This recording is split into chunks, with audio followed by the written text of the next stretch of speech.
Hi, I'm Kendall, and this is day 3 of Kendall Writes a Story. So, welcome to the show. If you're new, and you probably are because this is only episode 2 of the show, I want to say thanks for checking me out. Real quickly, this show is a show about me, a mid career professional, Kendall, writing a story for the first time. So, this will be a ideally a short story, so probably 20 pages. But if it needs to get up to 60 pages and become a novella, I'm okay with that. So my day job, I'm a recruiter, and we are constantly telling folks, when it comes to resumes, we'll get questions frequently of, is this too long? And I always say, if your resume needs to be 10 pages, that is totally fine, as long as every word in it adds value.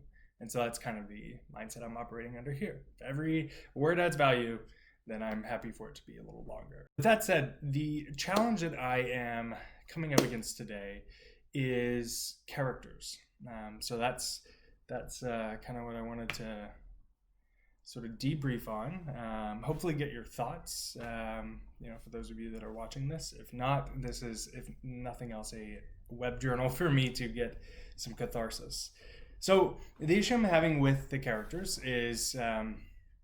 And by the way, if a lot of this is seeming kind of out of the blue and you don't really know what I'm talking about, watch the first episode, the very first episode 1, day 1. That's where I outline the project that I'm doing. But it's basically a narrative nonfiction project that was inspired by a picture of ruins that my parents found. Anyway, so this story mainly takes place in the 1860s and 1870s and is based heavily on the lives of a couple of folks back in Little Rock, Arkansas. It's a gentleman named Abraham Wade. He's the main character. He's a real life human. He was born in Alabama, and then he was bought and brought to a farm in Yell County, Arkansas, which is an odd place. You normally don't think of Yell County, which is in the mountains, as like plantation land, and it wasn't, but there were quite a few slave owners there, and so Abram was bought in Memphis, which is where the big port was, and he was imported, for lack of a better term, he was there from the 1840s. The story where I find him is when he joins joins the Union Army during the Civil War, fights for his country. He's part of a pretty big slave rebellion that I never knew anything about. And then he comes back and lives a life. And so the issue that I'm having is wanting to be creative with the character, but to be also very true to the time. The other thing, and just to call an elephant in the room, right? I am a white male, and this is something I'm going to have to get used to. Anybody's going to, I think, anybody in the creative space, because I am going to be writing characters that are not white gay males, right? That do not live in California or were born in Arkansas. And so I definitely need to be more comfortable thinking like other types of people, or at least my interpretation. But this is the elephant in the room for me, is how far does that go, and how, again, just to be frank, how much right do I have to write about other people in other stations in life? Again, maybe I'm making something out of nothing.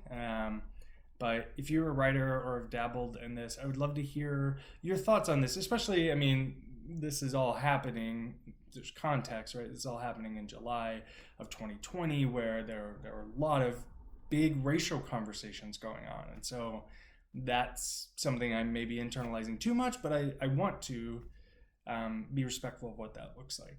And so far, my interpretation of the respectful path forward is to make sure that you do diligent research on how people behaved, habits, right? Not just making stuff up, not using tropes, not using stereotypes, obviously, and certainly not using any harmful stereotypes, which I don't ever intend to do with any group, at least intentionally, and hopefully it never happens. But so for example, one thing that I have thought of, or am doing is in the dialogue. And I have a little footnote at the beginning of my story, showing what is real and what is not. But one of the components of that footnote says that in order not to perpetuate stereotypes, since I am not incredibly familiar with 18th century, 19th century American South dialogues, all of my dialogue is just in normal speak, just generic speak. I didn't try to do Ernest Hemingway, very accurate accents, just because I didn't want to even become close to teetering on stereotypes of either race or of any group. So for me, that's my solution. So I'm curious, what other solutions has anyone seen? Right now, I don't think it detracts from my story too much to, have my characters speaking in just generic language, right? I don't think they need to be super accented, because we can figure that out. It's not that integral to the story, but at some point it will be. So I'm curious if anyone has any thoughts on how you do that. Other than very carefully.